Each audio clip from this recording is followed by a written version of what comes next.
찬양은 우리에게 힘을 줍니다. 또 기도는 우리에게 영적인 능력을 덧입혀 줍니다.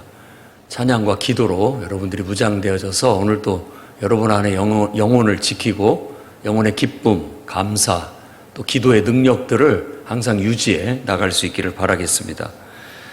네, 오늘은 천년이라는 단어가 5번이나 등장하는 우리가 익히 들어왔던 천년왕국이라는 그런 말씀이 나와 있는 그런 본문입니다. 천년 하면 문자적으로 보면 딱 천년이지만 또 천년을 상징적으로 보면 오랜 세월, 이런 의미를 갖습니다. 오랜 세월. 그렇죠. 천년의 사랑, 아주 오래고 오랜 사랑, 뭐 이런 의미를 갖는 것입니다. 그래서 천년 왕국 혹은 천년 동안의 통치, 왕노릇, 이것이 무엇을 의미하는지 오늘 말씀을 통해서 한번 잘 살펴봤으면 좋겠습니다. 요한은 오늘 2가지를 봤습니다. 1절에부터 3절까지 하나를 보았는데, 그것은 마귀, 사탄, 용, 옛 뱀이라고 하는 사탄이 천사에게 붙잡혀서 결박돼 가지고 무저갱에 던져지게 되고, 그 무저갱의 뚜껑을 닫아버리고 봉인을 하게 돼서 더 이상 이제 만국을 미혹하러 나오지를 못하게 됐다라는 그 이야기를 하고 있습니다. 천년 동안 그곳에서 절대 나올 수 없도록 봉인했다라고 말하고, 의미심장한 얘기를 하는데, 천년이 차고 나면 잠깐 나오게 될 것이다. 그것은 필연적이라고 얘기를 하고 있습니다. 반드시 그 사탄은 천년이 차면 잠깐 또한 나와서 또 만국을 미혹하게 될 것이다 라는 그런 암시를 주고 있습니다. 그 다음에 요한이 2번째 본 것은 4절부터 6절까지 본 건데, 그것은 하늘의 보좌를 봤습니다. 하늘의 보좌. 근데 그 보좌에 이번에는 뭐 하나님이 앉아 계신다든지 어린 양이 앉아 계신 게 아니라 목 잘린 순교자들이 앉아 있는 걸 봤습니다. 목이 잘린 순교자들. 그들은 짐승에게 경배하지 않았고, 짐승이 내세운 우상에게도 절하지 않았고, 이마에나 표에도 짐승의 표를 받지 않고 순교당했던 그런 영혼들이라고 말하고 있습니다.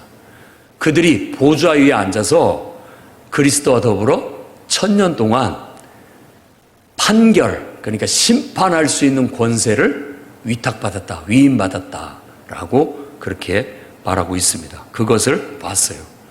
그래서 그들이 목이 잘려 순교를 당했지만 이 살아서라는 단어는 예수님의 부활을 나타내는 그런 단어를 쓴 겁니다.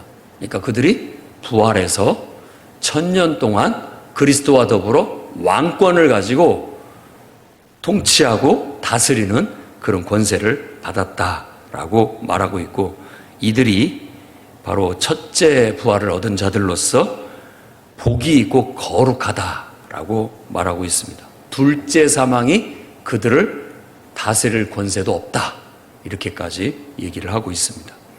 그래서 저는 오늘 이 천년 동안 사탄은 결박되고 천년 동안 목 잘린 순교자들이 그리스도와 더불어 왕노릇한다라는 이 천년 왕국이 무엇을 말하는지, 또 이 본문을 통해서 성경은 우리에게 무엇을 말하려고 하는지를 여러분에게 말씀드리고자 합니다. 첫째는 마귀,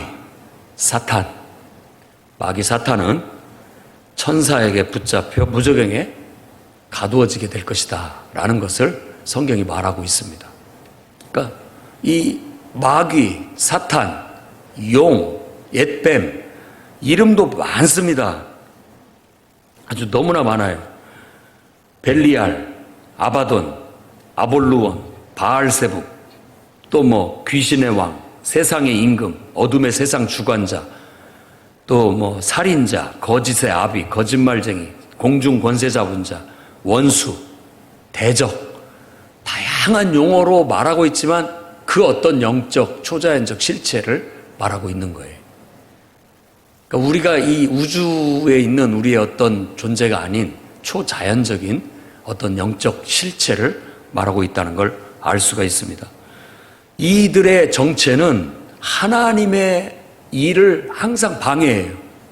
하나님의 일을 방해하고 또 하나님이 창조하신 하나님의 형상을 닮은 인간들을 미혹해서 죄에 빠지게 만들고 또 성도들을 하나님께 끊임없이 고발하고 있고 사람들의 영혼을 노략질해서 자기들의 노예로 삼으려고 한다라고 성경이 말합니다. 그들은 참소자요 귀신의 왕이요 세상의 임금과 어둠의 권세 잡은 자라고 그렇게 말하고 있습니다. 이들은 이 세상에 역사하고 있는 악의 우두머리라고 말할 수 있어요. 근데 이 우두머리가 결국 결박당해서 포박당해가지고 무저갱에 던져지게 될 것이다. 그러면은 다시는 그가 더 이상 인간들을 미혹하지 못하게 될 것이다 라고 말하고 있습니다. 그래서 우리는 이 대목에 하나님 앞에 할렐루야로 찬양과 감사를 올려드려야 될 겁니다. 여러분, 원수 마귀가 언젠가는 결박당하고 더 이상 우리를 미혹하지 못하게 될 날이 오게 될 겁니다. 할렐루야입니까? 그건 정말 우리가 기뻐 외쳐야 할 일이고 또 우리가 하나님 앞에 감사해야 할 일이고 또 하나님께 영광 돌려야 할 일이라는 걸 알아야 됩니다. 왜? 사탄은 끊임없이 주의 백성을 유혹해서 하나님 말씀을 불순종하게 만듭니다. 잘 기억하셔야 됩니다. 이 원수 마귀의 실체를 우리가 알아야 돼요. 끊임없이 하나님 말씀을 거스르게 하고 불순종하게 만드는 어떤 보이지 않는 영적 실제입니다. 그리고 이 사탄은 비방하게 만듭니다. 서로를. 이 악한 영의 정체가 그래요. 그래서 사람들이 서로 어둠의 영에 사로잡혀서 서로 비방하게 만들고 또 질병과 고통도 준다고 그렇게 얘기합니다. 물론 하나님이 허락하신 안에서 하겠지만 질병도 주고 고통도 우리에게 주는 어둠의 영이라고 말합니다. 또 의인들을 대적하고 의인들을 핍박하는 역할도 하고 있습니다. 또 좋은 믿음의 열매를 맺지 못하도록 끊임없이 방해를 하고 악한 생각을 우리에게 불어넣어서 죄를 짓도록 충동질을 하고 하나님 말씀을 깨닫지 못하도록 우리의 영의 눈을 어둡게 만들고 마음을 강팍하게 만들고 두루 다니면서 삼킬 자를 찾고 있다라고 그렇게 이 마귀요 사탄이요 뱀이요 용의 정체를 우리에게 성경은 말해주고 있습니다. 여러분들이 21세기에 과학이 이렇게 발달된 이 시대에 아니 마귀 사탄이라니 그게 무슨 말이냐 다 그거 지어낸 얘기 아니겠느냐 우리 겁주려고. 영적 실체라는 것은 보이지 않지만 우리에게 강력한 영향을 미칩니다. 그걸 영적 실체라고 해요. 이 어둠의 영은 끊임없이 우리 안에서 활동하고 있고 역사하고 있습니다. 그런데 우리가 이것을 무시했다가 이 악한 영에 나도 모르는 사로잡히는데 사탄이 역사하는지도 모르고 당하는 경우도 많습니다.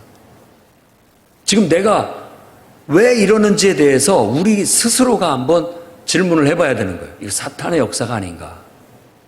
그래서 사도 바울은 우리의 싸움은 혈과 육에 대한 게 아니다.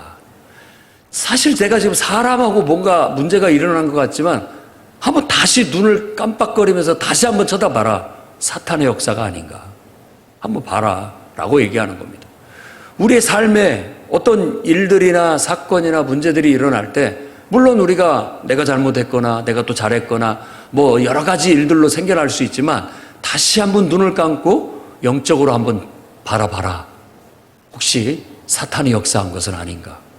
이 영적 실체를 우리가 깨닫지 못한다면 영적 싸움을 효과적으로 할 수가 없게 되고 나도 모르는 사이에 우리가 아주 이성적이라고 하면서 또 아주 지적이라고 하면서 마귀 사탄의 속임에 넘어가서 미혹에 빠져 어느 순간 은혜를 잃어버리고 어느 순간 하나님을 지식적으로 자꾸만 덧씌우려고 하고 또 어느 순간 나도 모르게 성령의 충만함을 잃어버리고 어느 순간 믿음을 잃어버리고 그냥 습관이 되는 신앙으로 전락해버릴 수 있다는 거예요. 마지막 때 주님께서 호령과 천사장의 나팔 소리로 강림할 때 아무도 그 소리를 들을 수가 없습니다. 그렇게 우리가 마귀의 괴계에 말려들어서 그 악한 영에 사로잡혀가지고 내가 믿음 생활을 하는 것 같은데 정작 영적으로는 죽어있는 그런 상태 속에 전락할 수 있는 거예요.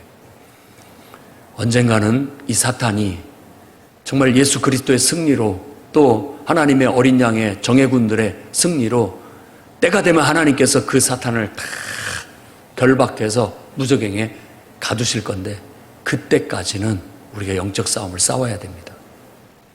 여러분 자만하지 말고 여러분의 신앙을 자신하지 말고 깨어서 기도하셔야 됩니다.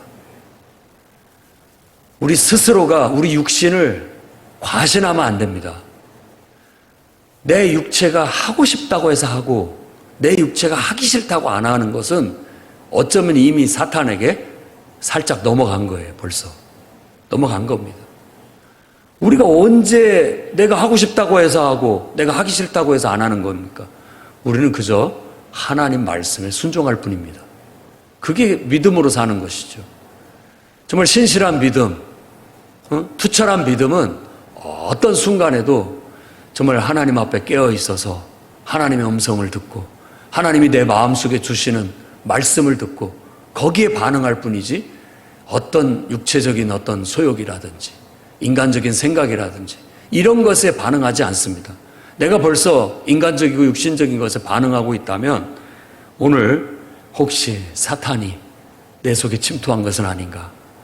내 영혼을 어둡게 하고 있지는 않은가? 나를 자꾸만 지식적인 신앙인으로 만들어가고 있지는 않은가? 나를 정말 이 시대에 형식적인 신앙인으로 만들어가고 있지 않은가? 영적인 능력을 소멸시키고 있지는 않은지 늘상 우리는 깨어서 이 영적 싸움을 싸워야 되겠습니다. 때가 되면 언젠가는 그 사탄을 결박시키게 되면 더 이상 그 싸움을 안 해도 됩니다. 이미 더 이상 미혹을 하지 않기 때문에 우리 안에 미혹될 것이 없어요. 우리는 그저 하나님의 통치 속에서 하나님의 인도하심 속에서 하나님의 은혜와 축복 속에 살면 되겠죠. 언젠가 때가 되면 저는 교회가 더 이상 필요 없을 때가 오리라고 믿습니다. 그랬으면 좋겠어요. 교회 나와라, 예배 드려라, 기도해라, 하나님 말씀을 배워라, 훈련 받아라. 육신적으로 하기 싫고 귀찮고 어거지로 하는 것 같이 하더라도 계속해서 그렇게밖에 할 수밖에 없는 것은 지금은 그게 필요하기 때문에 그렇습니다. 그렇게 하지 않으면 우리 영혼을 노략질하는 원수 마귀에게 우리 영혼을 갉아먹히고 빼앗기는데 그걸 어떻게 보고 있을 수 있단 말입니까? 여러분 스스로도 경각심을 가지시기 바랍니다. 안일하게 신앙생활을 하다가는 여러분들의 영혼을 노략질 당할 수 있다는 거. 원수 마귀가 보통이 아닙니다. 우리보다 더 고단수라고만 생각하시면 됩니다. 나도 모르는 사이에 벌써 나는 넘어가 있다니까요. 이미. 그러니까 깨어 있어야 되고 기도해야 되고 하나님 말씀을 늘 보고 예배 드리고 나아가야 됩니다. 안 그러면 안 돼요. 정말 안타까운 때가 많아요. 여러 성도들이 그저 고상하게 신앙생활을 하려고 하는데 아니 그 누구를 위한 고상함입니까? 자기 영광을 위해서 하나님을 섬기는 게 아니에요. 하나님의 영광을 위해서 우리가 하나님을 섬기는 것이지 나의 영적인 고상함과 정신적인 고상함과 나의 삶의 품위와 품격을 위해서 신앙생활 정도는 해줘야지가 아니라는 말입니다. 이미 마귀에게 넘어간 거예요. 속고 있는 거라고요. 속고 있는 겁니다. 아니 아무리 내가 바쁘고 피곤하고 품위를 잃고 지치고 이러다 할지라도 기도해야 된다는 거. 아무리 정신이 사납고 복잡하고 하더라도 아이들 손잡고 나와서 예배 드리고 기도해야 된다는 거. 아이들이 떠들고 좀 그러더라도 잘 훈육하고 지도해서 같이 예배 드리게 하고 은혜 받게 하고 성령 받게 하고 주님의 말씀과 은혜 안에서 잘할 수 있도록 지도하면서 스트레스를 받으면서 그렇게 해 나가야 그게 지금 깨어있는 거고 제대로 신앙생활을 하고 있는 겁니다. 그런데 그런 것이 마치 품이라도 잃는 것처럼 그렇게 생각하고 그저 고상한 채 아무리 해봤자 영적으로 우리가 사탄에게 사로잡혀서 은혜를 잃어버리면 다 잃어버린 겁니다. 결국은 다 잃어버리는 거예요. 무엇 때문에 못하고 있는 겁니까? 한번 생각해 보십시오. 사탄이 내 영혼을 꽉 잡고 나를 노예 삼고 있지는 않은지, 내가 하나님 말씀보다도 정말 사탄의 말을 더 듣고 육신의 소욕이라든지 육신적인 어떤 말에 어떤 생각에 더 끌리고 있지는 않은지를 살펴봐야 됩니다. 안 그러면 물리칠 수가 없어요. 베드로 전서 5장 8절과 9절에 이렇게 얘기합니다. 근신하라, 깨어라. 너희 대적 마귀가 우는 사자같이 두루 다니며 삼킬 자를 찾나니 너희 믿음을 굳건하게 하여 그를 대적하라. 아멘입니까? 믿음을 굳건하게 하여 마귀를 대적하시기 바랍니다. 그렇지 않으면 지금 여러분들을 노리고 있는 원수 마귀 사탄에게 꼼짝없이 당합니다. 왜 사탄을 뱀이라고 하느냐? 이게 그 쇳지 같은 그런 짐승들이 뱀 앞에 딱 서면 뱀하고 눈빛만 맞으면 몸이 얼어붙어 버려요. 도망치고 싶어도 도망쳐지지가 않는 거예요, 이미. 뭐라고 그럴까? 권세 아래 잡혀버려요. 나는 도망칠 것 같은데도 몸이 안 움직이는데. 안 되는 거예요. 몸이 반응을 안 해요. 그래서 잡혀먹는 겁니다. 우리도 마찬가지예요. 우리가 과신하면 안 됩니다. 우리 자신들을. 하나님을 방패 삼고 하나님을 우리의 능력 삼지 않으면 못 이깁니다, 사탄은. 그런데 아무리 우리가 뭐 능력이 있고 없고를 떠나서 하나님을 붙들고 기도하고 믿음으로 담대히 나아가면 또 원수 마귀가 정반대가 돼요. 우리 앞에 꼼짝도 못해요. 꼼짝을 못한다니까요. 마치 뱀 앞에 생쥐가 꼼짝 못하듯이 하나님의 권세와 능력 앞에는 또 원수 마귀도 꼼짝을 못하는 거예요. 그러니까 나중에 꼼짝 못하게 그들을 붙잡아서 무적행에 가두게 되는 거예요. 그날까지 저희들은 정말 믿음을 굳건하게 해서 마귀와의 영적 싸움을 싸워서 이깁시다. 이는 세상에 있는 너희 형제들도 동일한 고난을 당한 줄을 알미라. 다 마귀 사탄의 과의 영적 싸움에서 승리하기 위해서 고난받고 있다는 것을 말해주고 있습니다.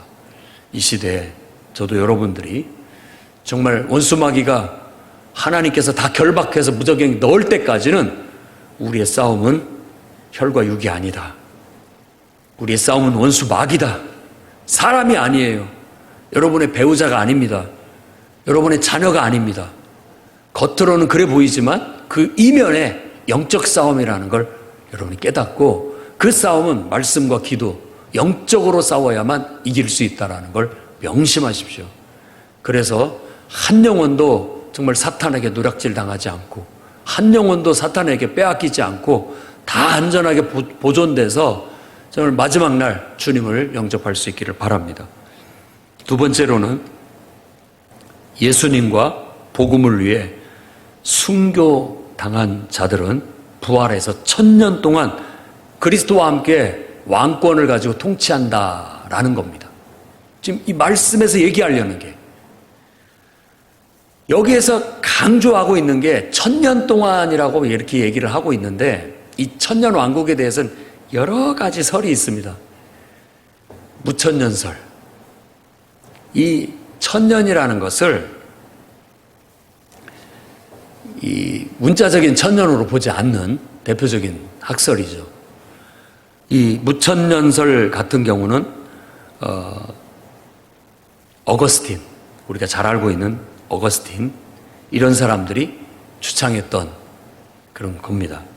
그건 뭐냐면은 그냥 이 1000년을 갖다가 상징적으로 봐서 정말 교회 시대를 그냥 교회 시대 전체를 1000년이라고 말했다. 그러니까 복음이 전해지고 또 복음을 듣는 사람들이 예수 그리스도를 영접하고 예수 그리스도의 통치 아래 살아가는 그런 모든 과정들을 1000년이라고 말했다. 그래서 1000년 왕국이라고 그렇게 얘기를 한다고 합니다. 또 이제 뭐 후천년설과 전천년설이 있는데, 전천년설은 가장 대표적인 겁니다. 그것은 문자적으로 천년을 해석을 해서 초기 교부들도 그렇게 해석을 한 주석을 단 기록들이 나타나 있고요. 또 이레니우스, 터툴리안 이런 사람들도 전천년설을 주장을 했죠. 이 말은 무슨 말이냐면 천년 왕국이 있기 전에 예수님이 재림하신다 이런 뜻입니다. 그러니까 그래서 전천년이라고 말하는 거예요. 예수님의 재림이 있고 난 다음에 천년 왕국이 이 지상에서 펼쳐진다라는 걸 말하고 있는 것이죠. 이것은 이제 19세기에 와서 세대주의자들에 의해서 강조돼 가지고 대부분 현대에 좀 보수적인 신앙을 가진 사람들은 다 이 세대주의적인 해석을 합니다. 이게 뭐냐면은 대환란이 있고 예수 그리스도의 재림이 있고 그 다음에 천년 왕국이 건설되고 곡과 마곡의 전쟁이 있고 그 다음 백보자 심판이 있고 그 다음에 영원한 이제 하나님 나라가 새하늘과 새 땅이 이루어진다라고 그렇게 세대적으로 시간적으로 이렇게 보는 것을 말하는 겁니다. 그 다음에 후천년설이라는 게 있는데 이 후천년이면 전천년은 예수님의 재림 후에 천년이 있다라고 하잖아요. 이건 반대로 예수님 천년 왕국이 있고 난 끝무렵에 예수님의 재림이 있다라고 그렇게 말하는 것을 후천년설이라고 합니다. 그래서 이 천년을 여기도 상징적으로 영적으로 해석을 해서 천년은 복음의 황금시대, 복음의 황금시대. 그러니까 정말 우리 안에 예수 그리스도의 복음이 막 퍼져가지고 많은 사람들이 성령 충만해서 성령의 인도하심 속에 그리스도의 통치 아래 살아가는 그야말로 중흥시대, 황금시대, 그것이 이루어지게 된 다음에 그 후에 승리의 왕께서 이 땅에 재림하시게 될 것이다 라고 그렇게 보는 겁니다. 그래서 루터파 같은 경우가 이렇게 가르친다고 합니다. 사실 이런 것들은 그렇게 크게 중요한 것 같지는 않습니다. 제가 볼 때 전천년설이든 후천년설이든 무천년설이든. 근데 이 말씀에서 굉장히 강조하고 있는 게 있어요. 목 잘린 순교자들.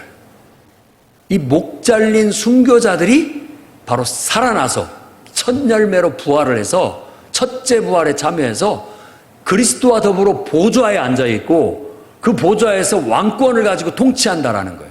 이것은 순교자들에 대한 특별한 보상, 특별한 대우를 강조하는 말이라는 걸 금방 우리는 알 수 있습니다. 그러니까 그건 누구나 다 공히 인정하는 바예요. 정말 그리스도의 복음을 전파하기 위해서 순교당하고 핍박당하던 그런 영혼들이 결국은 하나님께서 보상해 줄 날이 오게 될 것인데 그들에게 1000년 동안 그리스도와 같이 그리스도의 자리에 앉혀주어서 정말 영광스럽게 왕권을 가지고 함께 통치하는 영광을 주겠다라는 거예요. 나머지 사람들은 그때 부활하지 않는다라고 그렇게 얘기를 하고 있는 겁니다. 그러고 보니 요한복음은 요한계시록 2장에 충성된 증인 안디바가 나오잖아요. 그는 마귀에게 결국은 마귀의 시험을 받고 죽임을 당한 자라고 그렇게 얘기를 합니다. 목베임을 당했다라는 걸 강조합니다. 핍박받는 성도들, 결국은 우리를 핍박하는 원흉인 원수 마귀는 결박당하게 될 것이고 무저갱에 갇히게 될 것이고 목 잘린 순교자들은 하나님의 특별 대우를 받게 될 것이다 라는 어떤 요한이 순교자들에 대한 위로의 메시지를 그리고 이와 같이 하나님께서 주실 것이라는 그런 어떤 특별한 얘기를 한다라고 볼 수가 있겠습니다. 그래서 저는 종말을 사는 우리 성도들도 정말 예수님과 복음을 위해서는 목숨 바쳐 정말 충성하는 증인들이 다 되시기를 바랍니다. 그런 자에게 하나님의 놀라운 보상이 있습니다. 원수 마귀도 우리를 이기지 못합니다. 절대 이기지 못합니다. 짐승, 아니 짐승이 부리는 우상, 아니 짐승이 이마에 손에나 표를 받게 하는 거 어떤 것도 우리를 이기지 못합니다. 우리는 오직 예수님과 그리고 그분의 복음을 위해서 목숨 바쳐 충성하는 사람들이기 때문에 이기지 못합니다. 이런 사람들은 하나님께서 따로 특별하게 보상과 축복을 내려주시는데 정말 이들은 복 있는 자들이요 거룩한 자들이다 라고 그렇게 성경이 특별 치하를 하고 있다는 걸 알 수 있습니다. 저는 여러분들이 이 시대를 살면서 다 정말 목숨 바쳐 복음을 전하고 또 예수 그리스도를 위해서 사는 그런 충성된 성도들이 돼서 마지막 날에 다 정말 특별한 상을 받기를 바랍니다. 누구보다도 더 영광스러운 자리에 앉아서 보상받을 수 있기를 바랍니다. 1000년 동안의 통치라고 했지만 긴 것 같지만 오랜 세월이지만 그것도 제한된 기간입니다. 한동안 제한적인 기간이죠. 그래서 그 제한적인 기간 동안에 하나님께서 고생한 성도들에게 정말 수고한 성도들에게 특별한 은혜와 특권과 보상을 내려주셔서 그들을 높여주실 것이라는 걸 성경은 말하고 있습니다. 저는 우리 교회가 그리고 이 자리에 있는 여러분들이 그런 높임을 받을 수 있는 정말 예수께서 아니 여러분을 창조하신 하나님께서 잘했다 착하고 충성된 종들아 내가 준 것들을 누려라 라고 말하는 것처럼 특별한 대우를 받아 치하를 받았으면 좋겠어요. 이 땅에서 고생을 했으니까 이 땅에서 너무나 많은 희생을 했으니까 이 땅에서 1000년 동안 너희들이 보상받게 해주겠다 라고 말하고 있는 거예요. 그런 영광을 얻었으면 좋겠습니다. 요한복음 5장 28절 29절에는 이를 놀랍게 여기지 말라 무덤 속에 있는 자가 다 그의 음성을 들을 때가 오나니 선한 일을 행한 자는 생명의 부활로 악한 일을 행한 자는 심판의 부활로 나올 것이다. 때가 되면 하나님께서 죽은 자들을 일으키십니다.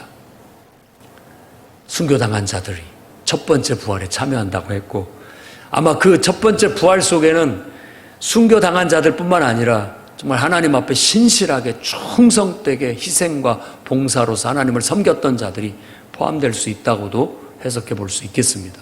우리 모두가 그 영광스러운 무리에 다 포함이 돼서 정말 영광을 얻을 수 있었으면 좋겠습니다. 사도 바울도 이제 내가 관제와 같이 부음이 됐고 이제 나를 위해서 생명의 면류관이 나를 기다리고 있다. 어쩌면 이 천년왕국에 참여하는 그 생명의 면류관 그리스도와 더불어 보좌에 앉아 왕노릇할 수 있는 특별한 영광, 명예, 존귀함을 주시겠다라고 그도 확신하고 있다고 볼 수 있습니다. 오늘 여러분들도 주님 앞에서 저와 여러분들도 당당하게 정말 내가 주님을 위해서 이렇게 희생하고 주님을 위해서 이렇게 봉사하고 이런 모든 것들이 결국은 하나님께서 우리에게 아주 귀한 생명의 면류관을 씌워주실 것이고 보상해 주실 거라는 믿음을 갖고 충성을 다해 나가시기 바랍니다. 계시록 2장 10절에는 너는 장차받을 고난을 두려워하지 말라. 볼지어다 마귀가 장차 너희 가운데 몇 사람을 옥에 던져 시험을 받게 하리니 너희가 10일 동안 환난을 받으리리. 내가 죽도록 충성해라. 그러면 생명의 관을 내게 주리라. 아멘입니까? 아멘 하시고 이 마지막 때 정말 받을 고난을 두려워하지 마시기를 바랍니다. 예, 투철하게 신앙을 가지고 나가십시오. 사탄이 우리를 옥에 던져놓고 여러 가지 시험을 준다 할지라도 10일 동안 한동안 우리를 핍박하고 환난을 받게 하겠지만 우리가 죽도록 죽을지언정 충성한다는 믿음으로 나아가게 된다면 우리는 생명의 관을 분명히 받게 될 줄로 믿습니다. 그래서 저는 마지막으로 여러분에게 정말 믿음과 인내를 통해 그분의 승리에 동참하라고 권면을 드리고 싶습니다. 요한이 이 글을 쓴 것은, 이 예언을 우리에게 전해준 것은 믿음을 지켜라, 인내해라, 그리고 그리스도의 승리에 동참하라 라고 지금 우리에게 말해주려고 한 거라고 저는 여깁니다. 어린 양의 승리를 봤습니다. 십자가로 승리하셨고 죽은 자 가운데서 부활하심으로써 하늘의 영광의 자리에 오르셨습니다. 그의 승리를 봤습니다. 그분의 권세 앞에 사탄이 권세가 깨어지는 걸 봤고 사탄이 굴복하는 걸 봤습니다. 예수 그리스도를 믿고 그분을 영접해서 그분을 왕으로 섬기는 자들이 그리스도의 통치 속에 그리스도의 권세와 능력으로 또한 어린 양의 정예군들이 돼서 아무리 마귀 사탄이 우리를 시험하고 핍박한다 할지라도 그 앞에 굴하지 않고 승리하는 것을 보았습니다. 이제 우리에게 그 사명이 주어졌습니다. 우리도 그 승리의 길을 가야 되는 거예요. 사탄은 요즘에 맞게끔 우리를 유혹하고 우리를 미혹하고 우리를 시험에 빠뜨리고 공격할 겁니다. 옛날은 대놓고 물리적인 핍박을 강했다 할지라도 지금은 대놓은 것이 아니라 아주 뜨뜻미지근하게 우리를 유혹하고 미혹해서 다 영적으로 잠들게 만들고 기도하지 못하게 만들고 형식적인 신앙에 빠뜨리게 만들고 이렇게 만들고 있습니다. 지금 우리는 정신을 차리고 깨어나야 됩니다. 깨어나서 마귀를 이기고 우리도 승리하는 모습을 보여줘야 되겠어요. 투철한 믿음이 필요합니다. 이 시대일수록. 더 문명이 발달하고 문화가 편리해지고 삶이 윤택해질 때일수록 더욱더 우리는 정신을 차리고 믿음에 투철해져야 됩니다. 가나안 땅에 들어가기 전에 신명기에 모세를 통해서 주는 말씀 중에 하나는 뭐냐면 너희가 약속의 땅에 들어가서 먹고 살만할 때 이제 살만하다고 해가지고 하나님을 잊어버리고 하나님 말씀을 저버리고 다시 옛생활로 돌아갈까 염려된다 라고 그렇게 말하고 있습니다. 지금 시대는 바로 그런 시대입니다. 다 나름대로 아무리 어렵게 산다고 할지라도 옛날에 비하면 잘 사는 거예요. 여러분들은 아무리 궁하게 산다고 할지라도 제가 볼 때는 조선시대에 왕보다 더 많은 걸 누리고 살아가고 있습니다. 조선시대 왕도 수세식 변소는 없었어요. 자기 집안에 샤워기 없었습니다. 여러분들이 훨씬 더 좋은 차를 타고 다니고 좋은 집에 살고 있고 더 좋은 음식들을 먹고 있고 많은 걸 누리고 있습니다. 그 은혜 속에 나도 모르는 사이에 안일해지고 나태해지고 게을러져 가지고 결국은 하나님을 덜 의지하게 되고 덜 신뢰하게 되고 자꾸만 인간적이고 육신적인 그런 삶에 젖어들까 염려가 됩니다.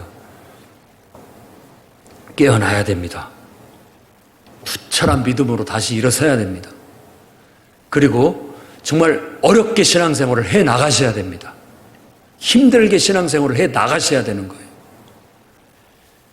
정말 요즘 젊은 세대들이 듣고 말씀을 듣고 깨달아야 됩니다. 어렵고 힘들어도 예배 빠지지 말아야 되고 기도 생활 해야 됩니다. 성령의 충만함을 유지해야 돼요. 아무리 좋은 변명과 그럴싸한 이유를 다 갖다 댄다 할지라도 아니요. 기도해야 됩니다. 예배 드려야 됩니다. 성령 충만해져야 됩니다. 안 그러면 마귀를 이길 수 없어요. 안 그러면 우리가 이 시대에 영적으로 바로 설 수 없고 결국은 우리도 모르는 사이에 아마 사탄의 독이 퍼져서 나중에는 하나님이 계신가?